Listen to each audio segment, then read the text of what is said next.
Okay. Hi everyone. So good morning. No? So I sent an announcement that our class will resume. Anyways, thank you for attending our week 3 sync session for psych assessment. For our BDL, please check the attendance. No, up until 10 10:53 mga ganyan. No, so check mo lang yung mga present for today. Ito naman din yung schedule class niyo talaga, no? Anyways, so for today, we're going to have our discussion for chapter 3 of your Cohen, which is um, this one, statistics refresher. And afterwards, I'll be focusing no more of the discussion na lang din of the summative assessments that are part of your Canvas course. Anyways, let's begin. So, how does statistics relate in test result interpretation? Okay, why does statistics, no, bakit siya mahalaga daw sa test evaluation or sa test results interpretation? How can we use statistics? Sige, I also request everyone to turn on their cameras for me to see you, no? Para makita ko din kayo. Kindly please turn on your cams. Thank you. Okay? Magtatawag ako ha. Who can answer this question? Okay. I would like to call Karil or Danessa. Sige, nak, no? Bakit kaya mahalaga ang statistics sa test result interpretation? Own mo lang naman. Why do you think? Bakit siya mahalaga?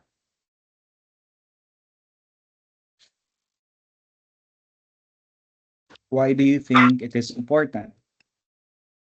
Um, I think it's important, sir, para po ma-determine po if ang findings po are reliable po or Mhm. some population representative of like kanang population po and not Mhm. because it's a chance po. Mhm. Okay. I like your answer para ma-determine kung reliable, no, yung results, no? So, reliability na mention mo siya, no? Good. Now, let's go to the scales of measurement. So, ang measurement as what we can define, I would like to call Ella, no? Nak, pakibasa daw nung definitions natin for measurement. The act of assigning numbers or symbols to characteristics of things, people, events, or whatever, according to rules. The rules used in assigning numbers are guidelines for representing the magnitude or some other characteristics of the subject being measured. Mhm. Okay. So it's an act of assigning numbers or symbols, okay, to characteristics of things, people, events, whatever, according to rules. Okay, I like your answer, no? I mean, sorry. So that is the definition, no? So measurement class, we're going to use numbers. So basically, tools like survey or self-report ng mga scales. So yun na, gumagamit tayo ng measurement for that, no? Especially kung ano siya, numerical by nature, yung result, hindi siya descriptive or qualitative. Okay? So may rules tayo on how we can assign guidelines. Let's say, yung value na ganito, no? What does 150 of IQ? Anong ibig sabihin kung 145 to 150? 'Di ba? Mayroon siyang rule na kapag yun yung score, it means gifted yung person. And how about a score or an IQ score of 20? Anong meaning nun? So it means na may intellectual disability possibly, no? Or may meron siyang low, very low IQ. So may mga interpretations. We're assigning numbers, and with that, we can interpret it based on the results of yung sa test. So may rules. So may mga numbers tayong ina-assign, may mga cut score, may pass or fail, no? So sa measurement, mas malalaman natin, mas madedetermine natin yung person so that we could categorize him or her to a certain classification. Let's say average ba yung kanyang score na ganito, no? So it means na average lang yung ganito or yung ganito. So, something like that. Okay? It represents a magnitude, no, of the object being measured. So, ano yung mini-measure natin na personality trait? Let's say, example, kung mataas ito, it means na mataas din yung pagiging open niya sa ibang tao. Depende, no, kung ano yon. Scale. Let's read the scale. Okay. Brittany, pakibasa. Scale, a set of numbers. A set of numbers whose properties model empirical properties of the objects to which the numbers are assigned. Okay, so a set of numbers whose properties model empirical properties. Empirical properties, this means it came from research, no? Nanggaling siya sa isang research. Or may evidence, no? Of the objects to which the numbers are assigned. Okay, so in scaling, we are trying to quantify, we're trying to count. So may dalawa yun, no? Either continuous scale or discrete scale. Kapag continuous, no, quantifiable, so tuloy-tuloy ito, no? While ang discrete naman, countable lang siya. Okay? It means may limit, no? So dalawang uri yung scale natin.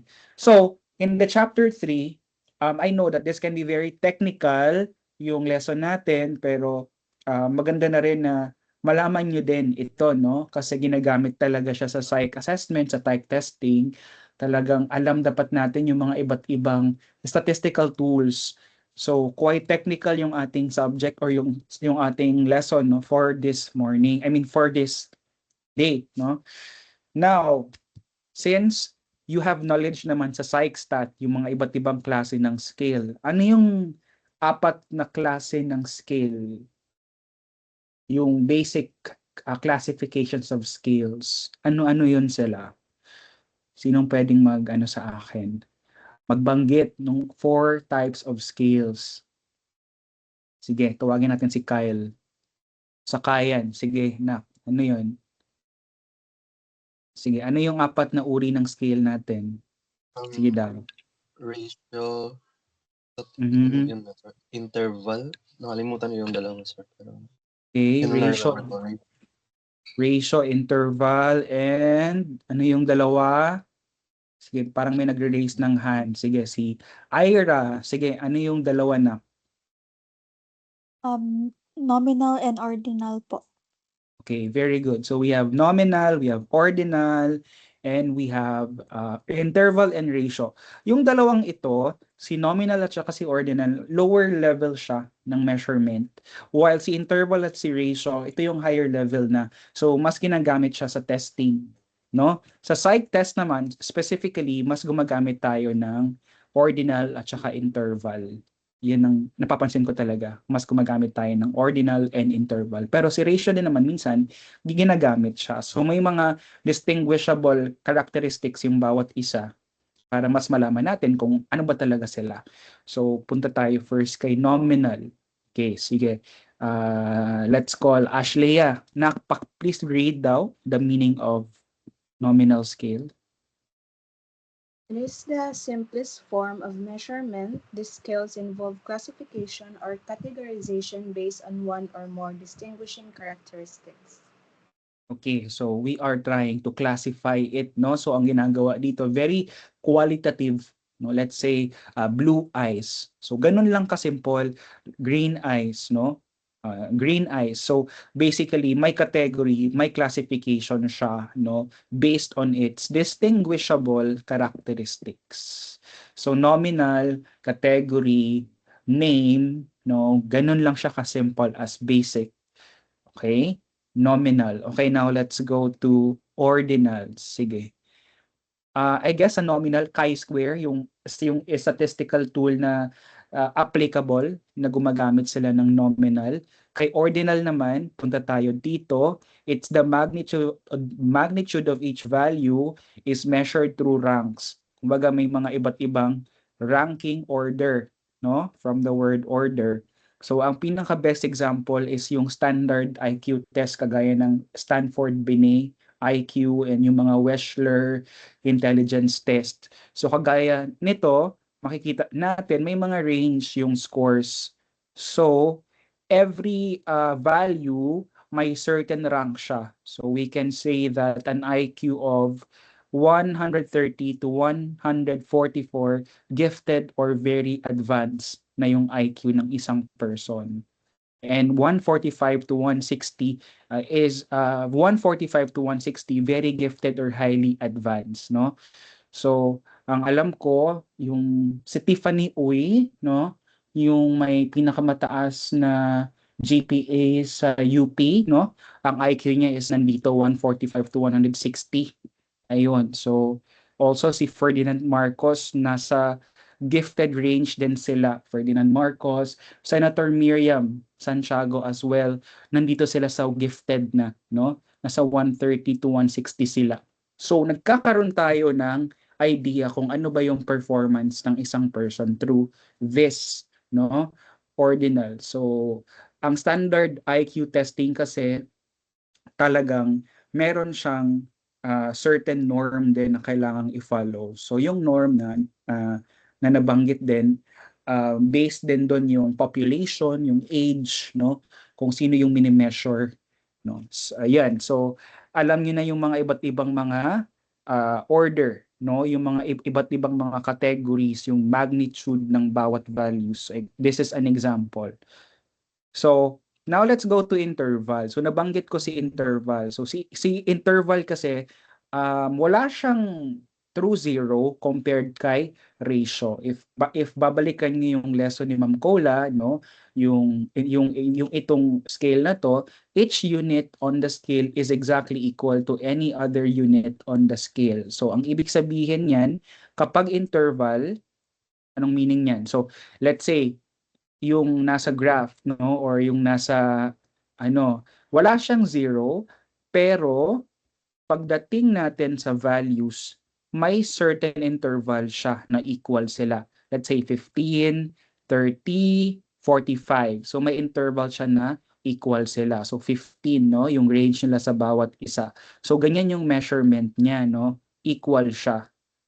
Okay, most of the standard score, equal yung intervals nila. So later, malalaman nyo yung mga iba't ibang standard scores. Kasi mahalaga na ma-convert natin yung raw score into a standard score para mag-make siya ng sense, no? Para meron siyang purpose.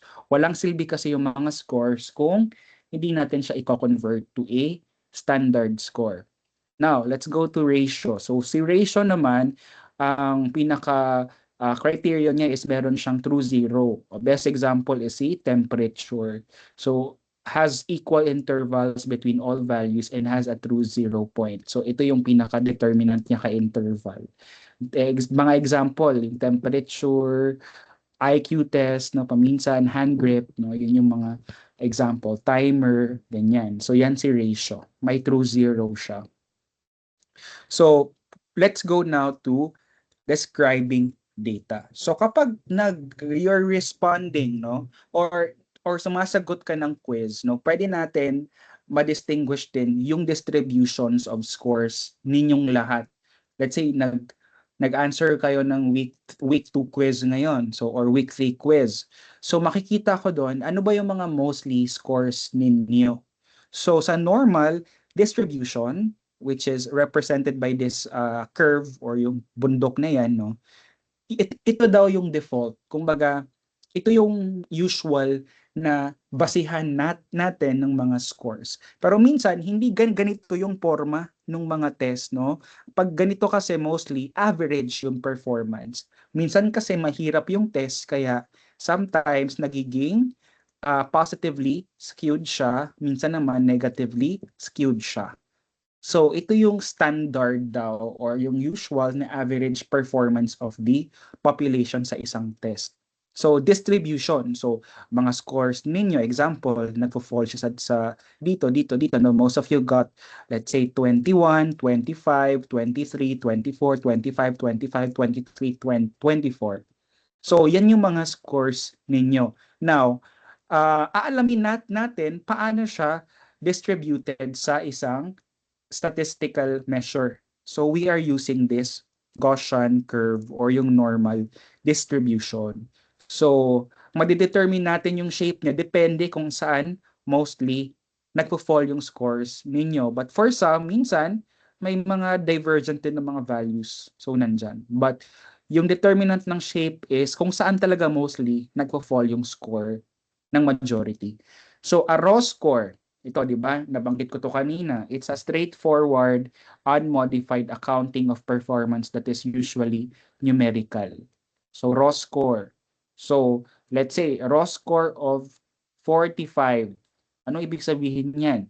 We don't know. That's why we need to convert it into standard scores. Kasi hindi natin alam ano bang ibig sabihin and we cannot compare it to other measures ba.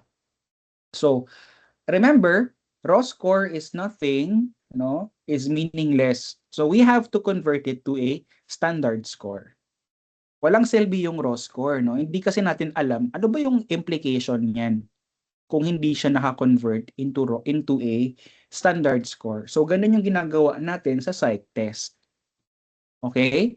Now, let's go to frequency distribution. So, all scores are listed alongside the number of the times of each chord occurred. So, example, ito yung mga score ng bawat student, no? So, basic lang, merong sample, meron ding group, no?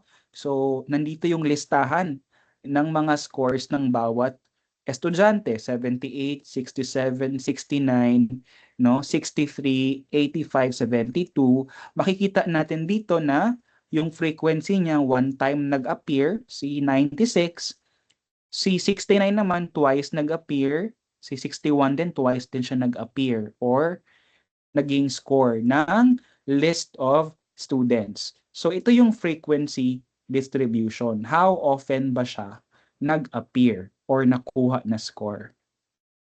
Now, may dalawang type, simple frequency and si group frequency distribution. So si simple, very basic lang, indicated lang yung individual scores, no? And hindi siya nakagrupo. While si group frequency naman is makikita ninyo dito na meron siyang certain interval or meron siyang certain na levels, no? Let's say 95 to 99, one time siya nag-appear.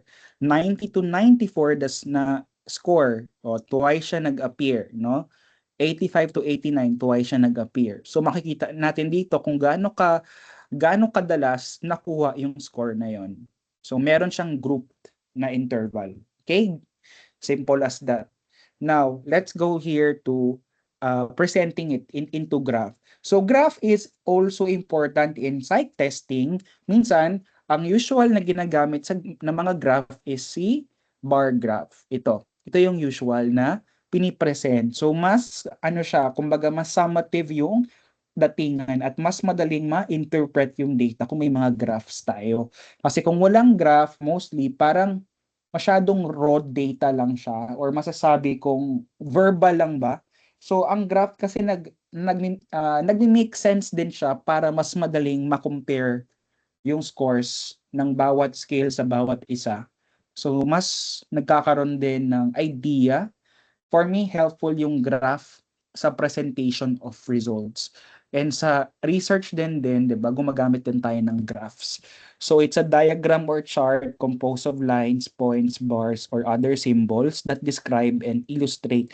So we have here examples is histogram. Ito, no? Histogram ang tawag diyan. So may mga certain values tapos yan yung number of cases or yung number na nakuha siya. So gaano ba karami? And si bar graph ito, no, pass or fail, no. Example lang po 'yan ha. Pero pwede rin siya low, high, medium, low, high, average pala. And ito naman si frequency polygon. So iba rin yung way of presentation niya through lines, no? Line chart. Yan. Now, let's go to measures of central tendency. Okay, central tendency. Okay, so ang central tendency, it can mean differently, no? Based siya dun sa mean, median, and sa mode. So ito yung average or yung gitna, center. Okay? Si mean naman, it is equal to the sum of the observation. So ibig sabihin, si mean, ang ibig sabihin niyan yung average, no? average. Ano ba yung mean ng data mo? So usually represented siya by n. Okay? Average. Si median naman, ito yung middle score. Let's say 78, tapos meron tayong 79, meron tayong 80. So, sino si median dyan? Ano yung median dyan? Of course, yung middle score na 79. Yan yung kukunin natin. So, iba't ibang mga measures of central tendency, iba't iba rin yung gamit niya na scale. Now, si mode, it's the most frequently occurring score in the distributions of scores. So, let's say 78, 78, 79, 79, 80, 81, 82, 83, 79. So, ang mode doon is 79 kasi 3 times siya nag-appear. So, most frequently occurring score in a distribution. So, depende rin sa scale, iba-iba yung ginagamit niyan, no? Si mode ata, ang tingin ko, nominal yung ginagamit niya. Si mean naman, interval, if I'm not mistaken, no? So, depende rin kung anong scale yung ginagamit mo. Tapos, yun din yung appropriate central tendency na gagamitin mo. Now, let's go to variability. Okay, variability, basahin natin. Okay, Charlene, can you read daw nak, no? Yung meaning ng variability and yung measures of variability. Variability, an indication how scores and distribution pattern or display. Measures variability. Not measures variability includes the range, the interquartile range, within interquartile range, the average deviation, the standard deviation, and the variance. So maraming mga terminologies na sa tingin ko medyo nahihirapan kayong intindihin, no? Ang variability class, ito naman, gaano ba nagkakaiba-iba yung scores? Gaano sila kalalayo ba sa bawat isa? How scattered or dispersed, no? The responses or the scores towards each other. Yun po yung ibig sabihin ng variability. So gaano ba siya ka-dispersed? So minsan kasi yung mga scores nandito sila, no? Naka-clustered sila together. Minsan naman naka-spread out siya sa iba't ibang parte ng graph, no? So, yan yung variability. Gaano ka-distributed or gaano sila ka-dispersed. So, measures of variability is the range, no? Range. Ito yung distansya ng scores sa bawat isa. So, usually ang measure or ang formula diyan, no, is high score minus low score equals the range. So, budol po pag sinabi natin na walang math sa psychology. Well, ito na po yung math, no, sa psychology. Tapos meron din tayong interquartile range and semi-quartile range. So kasi ang graph kasi natin usually naka-divide siya into quartiles, no? Q1, Q2, Q3, and Q4. So meron din tayong average deviation and standard deviation and the variance. Later, madidiscuss natin yan. So again, sa range is equal to the difference between the highest and the lowest scores. So yun lang yung formula niya, class, no? High score minus low score equals the range. Interquartile range naman, let's say, ito yung measure of variability equal to Q3, no? Q3 minus Q1. Yan po si interquartile.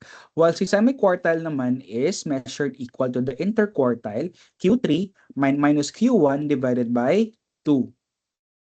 So yan po si semi-quartile range. Okay? So makikita natin dito yung value ng bawat quartile kasi a total of 100 kasi yan, no? 50, 50. So kapag normal curve, mostly 50 talaga yung total niya, no? Sige lang, later meron naman akong ipapakita na na sample of the values ng isang normal curve. So average deviation. So standard deviation is a measure of the variability equal to the square root of the average square deviations about the mean. So ang n dyan, ito po yung mean. So again, it is equal to the square root of the variance. So makikita natin dito, 'di ba? Ito yung parang mean, x squared divided by n. Okay? So that is again, that is average deviation. So average squared deviation divided by n. So represented si standard deviation by S squared. So basta ganyan class, sigma, ang meaning niyan class is yung average niya, no? Average x squared divided by mean. Sa libro nyo class, mas nagiging focus din yung discussion on the formula on how we could compute the average deviation and the standard deviation. Nasa chapter 3 yon. Now, let's go to the skewness. So yung skewness kasi minsan not all the time normal curve, no? Minsan walang symmetry. Okay? So, ang mangyayari niyan is skewed yung data natin. So, sa research din maganda rin na nalalaman din natin kung kung meron bang skewed data or normal siya, no? Skewed yung data kung let's say masyadong naging madali or naging mahirap yung test. No? Example, kayo lahat, no? Nahirapan kayo sa test. So, ang mangyayari niyan is positively skewed or right skewed distribution. So, most of your scores fall under this. Nandito sila, mostly. So, maraming nakakuha ng maliliit na scores. So, dyan siya nagfo-fall. So, ang tail niya is nasa right. Tapos, nandito naman yung kanyang lump, no? Or yung kanyang dulo, no? So, always remember, positively skewed pag ganyan siya. Yung tail niya always nasa right. Ang meaning niyan class is mahirap yung test. Negatively skewed naman or left skewed distribution, ang kanyang tail is nasa left, no? So, nandito yung lump niya nasa right. So, it means na madali yung test. So, maraming nakakuha ng tama, no? Or matataas na scores. Nandyan sila mostly nagpo-fall. So, ganito minsan class, skewness is present minsan kung hindi siya nag-fall yung normal distribution. Kasi depende kasi yan how spread your data is or the responses of each one of you, no? Sige lang, I know may pagka-technical siya pero basa-basahin niyo lang, ulit-ulitin niyo lang talaga ito, no? Skewness, the nature and extent to which symmetry is absent. So, pag negatively skewed, of course, negative yung value niya. So, pag ganyan siya, no? Maraming matataas ang nakuha, no? May 7. Konti lang yung mga nakakuha ng 2 or 3. While kapag naman positively skewed naman, marami ang na 0 or nakakuha ng 1, 'di ba? So ganyan siya ha. Sample siya. Okay? So pag positively skewed, it means mahirap ang test, negatively skewed, madali ang test. Okay? Now let's go to kurtosis. Another characteristic of a distribution is kurtosis. Refer siya to the steepness of a distribution. Kasi minsan hindi talaga normal curve ba? Minsan kasi talaga ganito, no? Yung spreading out of data. Minsan platykurtic, minsan mesokurtic, and minsan naman leptokurtic siya. Napaka matulis or very steep talaga siya.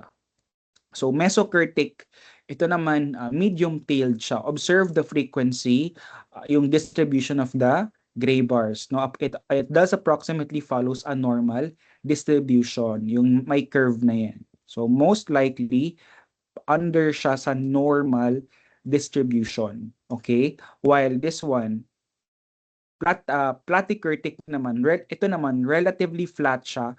So makikita niyo dyan, no? Ang platykurtic, yan, this one, itong color violet na yan, platykurtic, no? Yan, relatively flat siya, no? Ito yung pinaka-flat talaga sa lahat-lahat, no? Ganyan daw na spread yung data. And leptokurtic naman, relatively thick, ito yung pinakamatulis sa lahat-lahat. So makikita niyo dyan, no? Itong color blue. Okay? So leptokurtic yung pinakamatulis, no? Platykurtic ito, yung color violet dyan, no? And we have here platykurtic, and we have here itong color green, mesokurtic. Ayan. So, yan lang naman yung skewness. Now, let's go now to the normal curve. Paano, sir, kung normal po yung distribution? So, paano natin malalaman na normal? So, pag ganito yung forma niya, smooth, and mathematically defined curve that is highest at its center. From the center, it tapers on both sides, approaching the x-axis asymptotically. So, ganyan po, no? So, ginagamit natin yung normal curve class sa mga iba't ibang mga test. Kasi with that, mas madaling mag-make sense ang standard scores. Ano ba yung mga iba't ibang standard scores? Bigyan nyo nga ako ng isa. Standard scores. Bigyan niyo daw ako ng mga iba't ibang standard scores na ginagamit natin sa testing. So, hindi pa kayo familiar or meron na kayong someone na familiar of this one. So, we have here z-score. Okay? Si z-score, ito yung simplest standard score. So, may mean siya of 0 and may SD siya ng 1. Standard deviation class, ito yung distance ng score, ng mean, ang distance ng score from the mean, no? Kaya minsan kailangan nating i-memorize yung M, yung mean, tsaka yung SD. Okay. T-score, okay, ang alam ko nito, ginagamit siya sa MMPI. So different psychological and personality test, iba-iba rin yung kanyang ginagamit na standard scores. So 50 plus or minus 10. So mean is 50, SD is 10. We have here 10, no? M is 5.5, SD is 2. Stay 9, M is 5, SD is 2, and deviation IQ, ito yung ginagamit sa mga IQ test like Wechsler and Stanford-Binet. M is 100 and SD is 15. So, memorize nyo yung mean tsaka yung standard deviation. So, para mas madali nyong ma-visualize yung graph. Yun yung ginagawa ko usually kasi may mga questions sa board exams, no, na convert niyo yung z-score into t-score. Paano siya gawin, no? How can we do that, sir? Of course, kailangan familiar kayo sa ganito. May ganitong part sa book nyo, no? Ako naman, minimemorize ko to, no? Minimemorize ko yung value ng bawat isa dyan. So, kaya class, mahalaga na ma-convert yung raw score into a standard score para madali na lang yung comparison nila sa bawat isa. So, we can easily convert z-score to any standard scores because of this graph. Makikita kasi dyan class yung mean tsaka yung SD nila sa bawat isa, standard deviation, yung distansya ng scores. So, class, so yung normal curve, we have here, diba, 34.13, no? Yan yung pinakamarami dyan, no? Na percentage of the curve. The next naman is 13.59, 2.14, and 0.13. So, one side is equal to 50, and mirror siya, no? So, same value sila nung sa kabila. So, 50 yan. So, with a total of 100, portion siya ng graph or ng curve. Yan. Total of 100. Ayan. So class, kapag naging psychometrician na rin kayo, so kailangan familiar kayo sa mga standard scores na yan. So, z-score, example, yung once nakuha mong IQ, no? Ganito, no? If ever man, pwede mo siyang ma-convert into z-score para para mas madali yung comparison niya sa other test. So what does deviation IQ of 100 mean, 'di ba?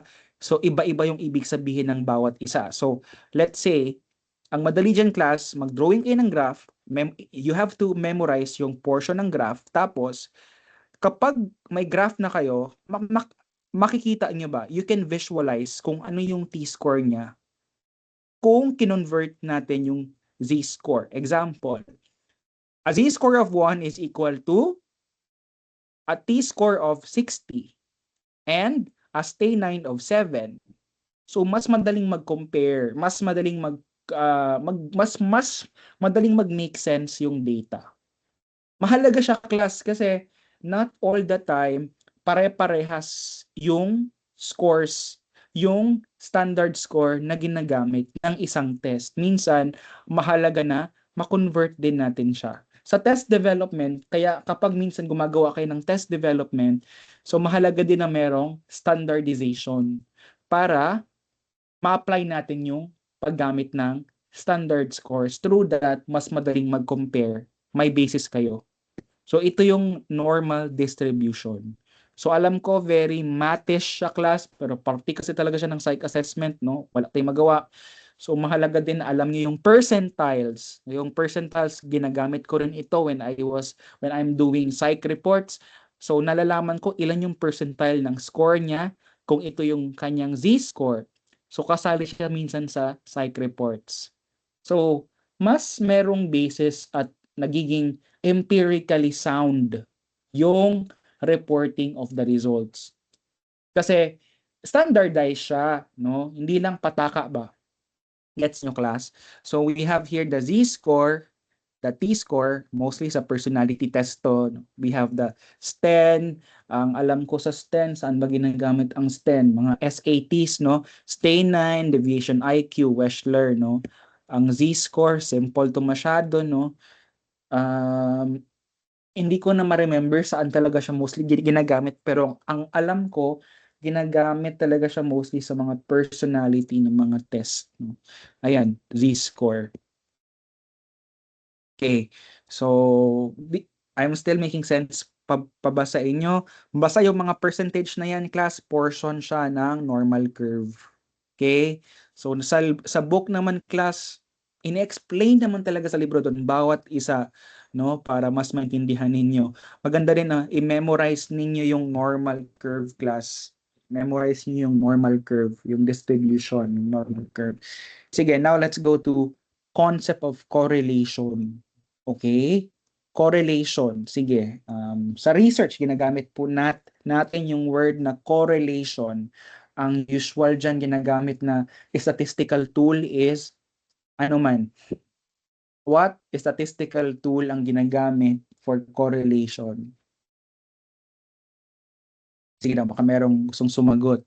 Anong statistical tool? Pearson R. Very good, Jaya. And meron pang isa. Meron pang isang tool na sikat rin. Depende rin kasi yun sa data no? We also have, tama si Jaya, no? Pearson R. Spearman Row. O, yun naman ranking, no? Kapag ordinal yung data. Sige, let's try to learn about correlation. So, ang correlation, class, is a numerical index that expresses the relationship between variables x and y. So, hindi ito causation. It means na may relationship yung variable A tsaka variable B. So, through that measure of Pearson R, malalaman natin kung may correlation ba or no relationship sila. So makikita natin dito yung values na kailangan nating i-remember. So we have here 0.1 to 0.19, very weak yung correlation, 0.20 to 0.39, weak, 0.40 to 0.59, moderate, 0.60 to 0.79, strong, no? Sa research, minsan kailangan munang ma-establish na merong relationship before tayo mag-regression, mag-factor analysis, no? Kasi walang magiging silbi yung higher statistical tools kung hindi na-establish yung correlation. Mali lang din sa iba kasi pinipilit talaga nila na merong relationship or meron talaga silang correlation kahit na wala, no? So again, that is correlation. So may relationship ba yung variable na ganito sa ganito, no? So we have positive correlation. It means that when one increases, the other decreases. Okay? No. When one increases or decreases, the other variable also follow. It will also increase or decrease. So example, when let's say kapag daw yung depression is mataas, mataas din yung leniency of schoolwork. So meron silang positive correlation. Kung mababa naman si depression, mababa din si leniency of schoolwork. Kung baga, one-sided or linear lang siya. Positive correlation yon. Yung negative correlation naman is baliktad. Kapag yung isang variable tumataas, the other also decreases. Example, when depression is low, okay, when depression is low, when depression is high, the feelings of positive emotions is low. So baliktad sila. And when depression is low, okay, the feelings of positive emotions is high. So that is a negative correlation. My relationship, but again, it doesn't mean causation. Okay, so now let's go to the one, si Charles Spearman and si Carl Pearson. So silang dalawa, yung mga nag-provide ng tools na ginagamit to establish if may correlation ba. Pearson R, ito yung widely used, no, na ginagamit na tool. And si Spearman Rowe naman, kapag yung sample sizes are small, fewer than 30 pairs of measurements, and when the variables are ordinal by nature. So ito yung ginagamit niya na Spearman Rowe. Depende rin kasi sa data, no? We have here coefficient of determination. It indicates how much variant is shared by the x and the y variable. So, example, can someone read the example? Sige daw, mag Aiko, please read daw the example. A study hypothesized, sige daw. A study hypothesized a relationship between hours spent studying X and exam scores Y. If the coefficient of determination R squared is 0.81, this means that 81% of the variation in exam scores can be explained by the number of study hours. The remaining 19% of the variation in exam scores might be due to other factors like test anxiety, sleep, prior knowledge, or random chance. Yeah, kasi minsan kasi no, yung ganun pala na effect pala, minsan pala hindi pala because of that variable. So there is always that chance na chamba lang, no, due to test anxiety, sleep, prior knowledge, no, or random chance, no. So at least yung exam score na yun, it can be determined by this variable. So paano ba tataas yung exam score? So we want to know if good study habits is a determinant is a determinant or related siya doon sa high score sa exam. So how much or gaano siya kalaki, no? So 81% of the variation of exam score is explained by the number of study hours. So yan, so it means mataas yung kanyang determining factor. Kaya ang tawag sa kanya is coefficient of determination or R squared. Okay? Yan din yung isang function din ni correlation. Kaya kailangan muna ma-establish na may relationship sila bago natin gawa ng higher levels of statistical tools kagaya na ng regression analysis, no? Di ba? Factor analysis, na yung mga ganun na mga higher levels, no? Of statistical tools. Yan class, so ganyan if you're trying to do a quantitative research. Now, let's go to a scatters plot. So itong scatter plots class, no, minsan ginagamit din siya sa mga research. Through this, malalaman natin paano ba na-spread yung mga scores. This is to distinguish positive from negative correlation. Okay, so look at this figure, look at this. So pataas siya, class. So it means that this is a positive correlation, no? 0.90. Ito naman, class, makikita din natin dito sa graph na to, class, na pababa siya. So negative 70. So ang kanyang direction is negative correlation. So you can just see the value, class. This is either negative or positive, ha? So it does not mean na kapag negative hindi na maganda, no? Yung values diyan, class, yung tinitingnan natin, no? Kung ano ba, very weak ba. Usually acceptable itong ganitong value, itong 0.4 pataas. Okay? Sa research kasi minsan parang hindi na ganun ka relevant kung mababa pa siya ng 0.40, no? So for me, ha, yan yung parang determining niya kung meron ba talagang relationship or wala. Anyways, yan yung scatter plot. So if ganito naman, spread out yung kanyang wala siyang coefficient. So hindi correlated kasi spread out siya, no? And we cannot know if naga-increase ba or naga-decrease ba yung isang variable at because of this variable. So zero siya, no? So, ganyan siya, no? So, that is scatter plots. So, minsan, hinahanap to sa mga research, lalo na kapag gumamit ka ng correlation, scatter plots. Yan. So, ito naman class, the size of correlation. So, makikita naman natin dito, 0.0 to 0.30, negligible, no? Ito naman, 0.30 to 0.5 or negative value of it, low positive or negative correlation. And 0.5 to 0.70, moderate positive correlation. 0.7 to 0.9, high positive correlation, and 0.9 to 1, very high positive or negative correlation. Yung research ko kasi class is, pinagbangga ko si conscientiousness ni McRae and Costa and si psychological well-being ni Carol Riff. Kung meron bang relationship yung dalawang variable na yon. I found out that they have a moderate positive relationship or we have a moderate positive correlation. So ganyan class kapag meron kayong mga gustong gamitin, no, or meron kayong gustong gamitin ng mga variable, then ibabangga nyo sila sa bawat isa through statistical tools. So yan, ganyan ang quanti, no? Number siya, no? Minsan gumagamit tayo ng Jamovi or SPSS, no? Yung SPSS kasi yung widely used, pero si Jamovi mas madali siyang gamitin. So I think kay Ma'am Cola, sa PsychStat nyo, pinagamit din kayo ng mga tools na gano'n, no?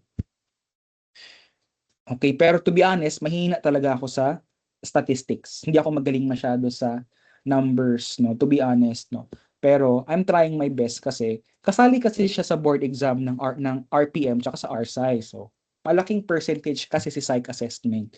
Now, let's go to meta-analysis. Yan. So, let's try to read this one. David, natawag na ba kita, Nak? Sige daw, Nak, paki-read ng mga definitions natin dito. Meta-analysis. To meta-analysis, to combine statistically the information across various studies. A family of techniques used to statistically combine information across studies to produce single estimates of the data under study and facilitates the drawing of conclusions and making of statements.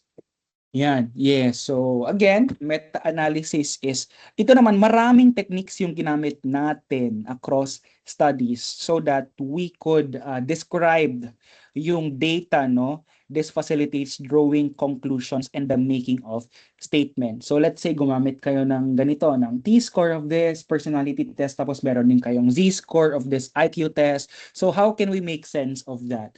So meta-analysis, meta, no? Marami. So it means na complex na. So meron na kayong mga pinagkunan. Combined na yung information na nakuha ninyo sa mga studies. So maramihan na yung pag-a-analyze nyo ng data. So gano'n na siya. So meta-analysis. So binabangga-bangga nyo sila sa bawat isa. How will it make sense sa ganito, no? Kapag ito yung T-score ko from this test and ito yung IQ, yung deviation IQ ko, anong meaning nito? So ganyan siya. So that is meta-analysis. Yeah. So I guess yun na yung last slide ko, no? And I really recommend that you will read the book of Cohen, yung statistic refresher. Mas marami kayong matututunan in reading. Okay, sige, mag-break muna tayo. Drink muna kayo ng water. Then 11:40, let's have a 5-minute break. I will be discussing yung sa exam ninyo, no? Both summative sa lecture and sa lab. Sige, let's have a 4-minute break. Let's get back by 11:40. Sige na. Okay? Sige. 11:40 ha. Let's get back.